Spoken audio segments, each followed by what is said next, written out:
So I have finally got the courage to make videos. The reason I haven't made videos is because I feel like I have to remember every word, and I don't know how I'm going to do that. So I decided I don't have to remember every word. I've put on a teleprompter with my thoughts, and I'm just going to go through it. So if it seems a bit scripted or like I'm reading something, I am. But it's something that I created and I wrote with passion, and I wrote it as if I'm speaking it. So bear with me while I get my video skills in check. Okay, so today we're going to speak about a topic that I am passionately learning about. It's called the higher self. Not the higher self, it's about our higher self. We're going to discuss what it is, how to connect with our higher selves, what happens when you ignore it, and ways that you can connect. So let's get started. So basically, what is our higher self? Our higher self is us. The higher self is a term associated with multiple belief systems, but let's keep it basic. So on a basic level, it describes an eternal, omnipotent, conscious and intelligent being who is one's real self. We are our higher self. We have a higher self. How the higher self is personified will differ from person to person, and each and every one of us has a higher self. Your higher self is the real you. It is one and the same with our individual self. It is so much more than our physical form.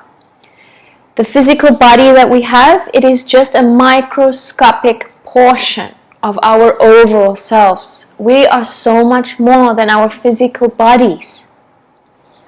It makes you think about how we obsess about our bodies. Your higher self knows your true intentions, desires, and your secrets. Your higher self is not an entity separate from you. Your higher self is very much a part of you. The higher self is the part of you that has not been wounded by judgments or discrimination. Your higher self does not view life through the same lens that your current form, your current lower self is viewing the world. Our current lens in our lower self is kind of been corrupted by our past experiences of pain, trauma, abandonment, and so on. The higher self is you, the best part of you. It is yourself at your most purest level. Your higher self will never ever abandon you, nor does it have an ego. Your ego can also be classified as the lower self.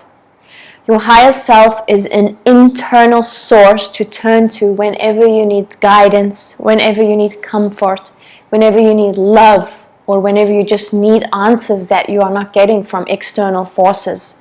We actually have all the answers inside us. Whether you are aware of it or not, the higher self is an elevated form of consciousness that exists. And I know that it might be difficult to imagine yourself so divided as to produce both a higher and a lower self. And I know that this idea of a self within yourself, which is higher than what you think of as your real self, is kind of strange to your way of thinking. Dr. Wayne Dyer referred to the lower self as the ego, which is a part of you that believes you are defined by what you achieve, what you own, or win. Your higher self wants you to be happy. Your higher self knows what's going to make you happy. Now, why should we align or listen to our higher selves? What are the benefits? So, looking inward rather than to external forces is a form of trust building within yourself. You know how we will go on corporate team buildings to form trust and better connections with ourselves? So think of it like that. We are building a trust within ourselves. I'm just going to press play on the teleprompter. Your higher self is the best guide for having an awesome and meaningful experience of your life. Your higher self truly knows what makes you happy, and as mentioned before, it wants you to be happy. So how do we listen to our higher selves? Our higher selves. How do we align with our higher selves? How do we know the difference between our monkey brain and our higher selves? The answer is way more simple than you might expect. Many of us think that we have to go on some insane spiritual journey or some idea to connect deeper with ourselves, but it actually just starts with something more simple. Our body. It's all in our physical body. There is more to our bodies than our outer appearance. There is more to our bodies than our outer experience. Way more. If we are listening to our monkey mind, we will have physical sensations of fear, tension, anxiety, and so on. Everyone will have different feelings, but none of them are wrong. So you cannot compare between people. Some of us will feel it in the pit of our stomachs, some of us as migraines, some of us as tension in the muscles. I have a lot in my back, some in our gut or digestive system. You might feel lethargic or just like a heavy weight is on you. The list is endless, but there are signs. You can align with your higher self by getting to know how it feels when you are listening to your higher self. You are in alignment when your heart feels open and your body just feels so good. And we've all experienced that. You will have physical sensations of lightness, love, boundless energy, happiness, laughter, all the good stuff. You will feel on top of the world and everything will just feel right.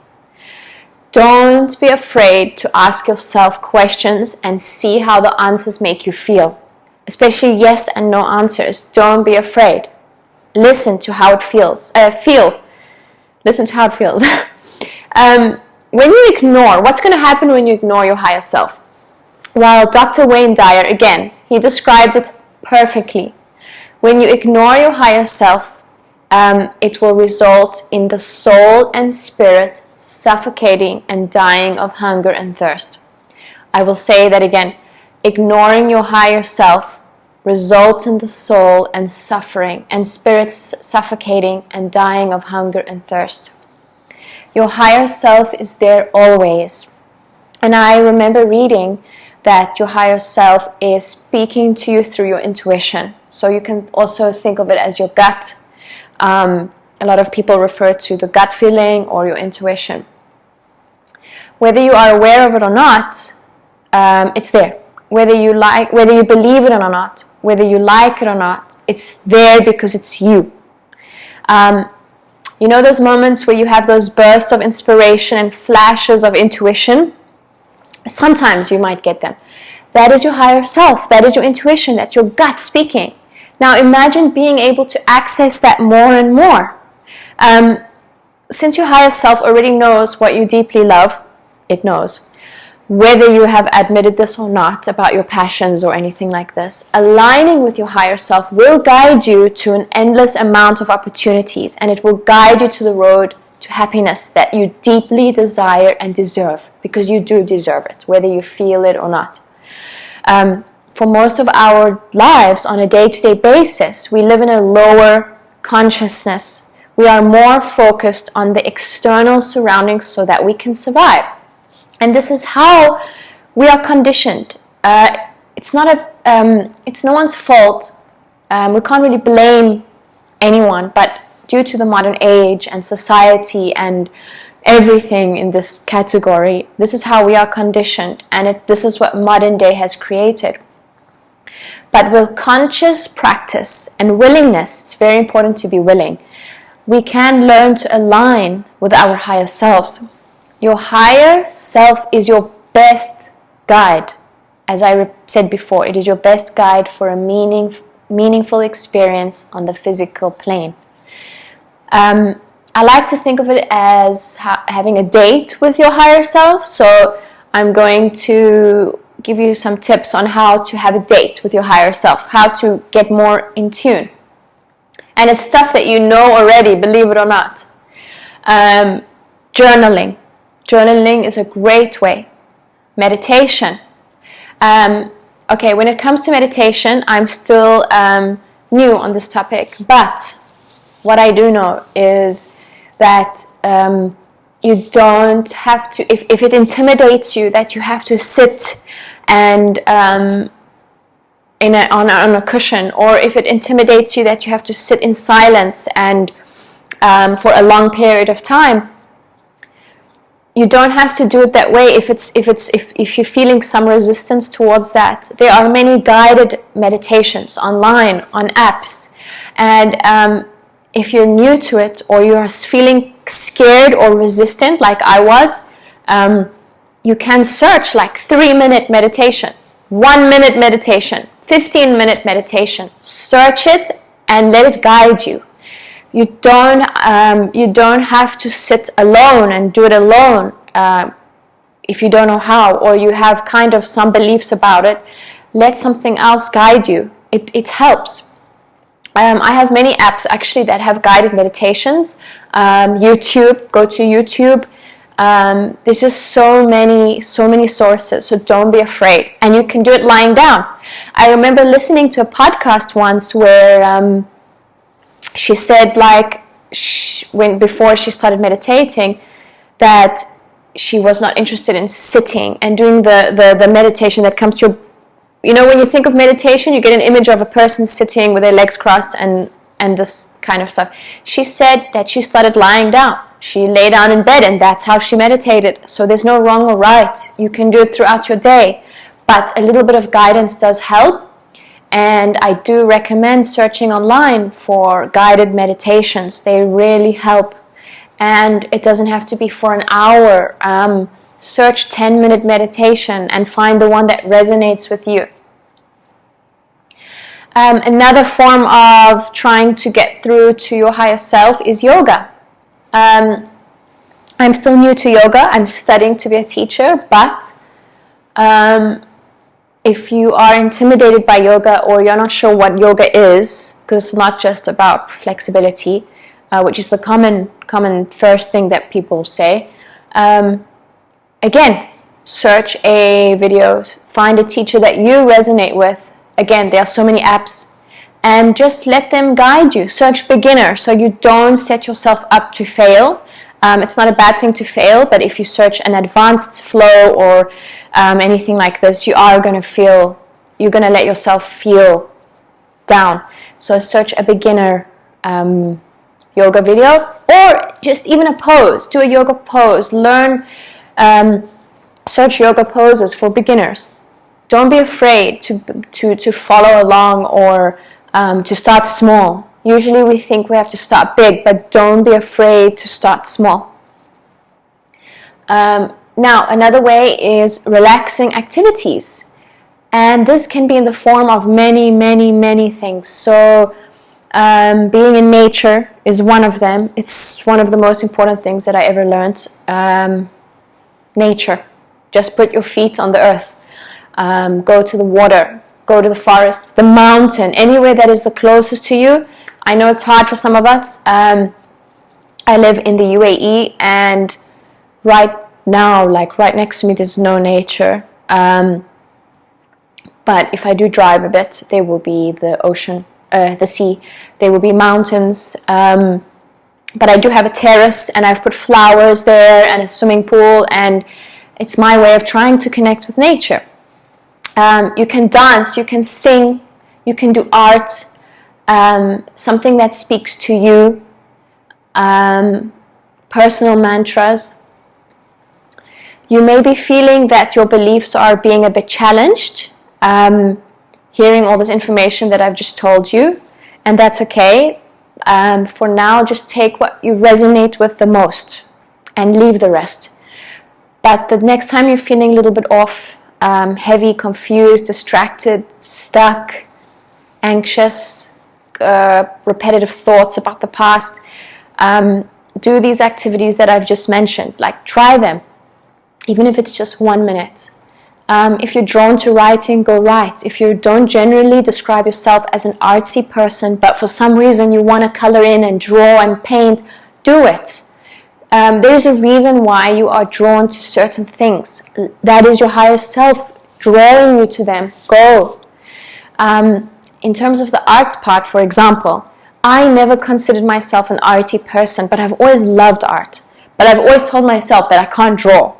I always used to tell people, like, I can't even draw a stick man. So, but I decided to buy in these color, you know, the paint by numbers or whatever we did as children. I bought some for adults. Like, there is adult paint by numbers, and it's so cool. Like, there's so many things you can do. There is no definition of good or bad. Like, the art speaks to you, and art doesn't have to be about painting or coloring. Art can be creating a coffee that you love. I have one dear friend who is in love with coffee, and not just drinking it, like the creation, the history of coffee, the art of coffee. And this is her art, and this is what relaxes her. And this is connecting with your higher self. So find what you love. It doesn't have to be a trend, something that's happening. It can be something, anything. The list is endless. Your higher self does have a bigger plan for you because it knows what makes you truly happy. It knows your deepest desires. Your higher self will send you tiny little nudges, and all you have to do is listen. So thank you so much for watching, and bear with me while I read my teleprompter. I actually honestly have been trying to make videos for so long, like you can't imagine. But I take a lot of courses, so I see these teachers speaking so confidently in the courses, and I wonder how they do it. Like, how do they remember everything? And some of them they do remember, but some of them are using teleprompters or looking on a piece of paper. And I thought to myself, like, I can do that. I can look at a piece of paper. I mean, like, if someone wants to listen to my stuff, they will. And if they don't, I totally honor them. It's no problem. It doesn't bother me. But I just, for some reason, thought it was bad to read off something while making a video. And also because I didn't want to make it look like a script. But for now, that's how I have to start, because there is no other way. I have too much to say. And while I learn how to present better, it's gonna have to be a little bit scripty. So I do appreciate that you have made it this far, if you have, and I hope you enjoyed it. And I'm always ready to learn more and more, even if it's on a topic that I just spoke about. I do not know everything, and I am a student for life. So if you have any deeper understanding or another view on the same topic, message me. I will be so happy to talk about it and discuss it like we're having a coffee. So I wish you all the happiness, and I love you all.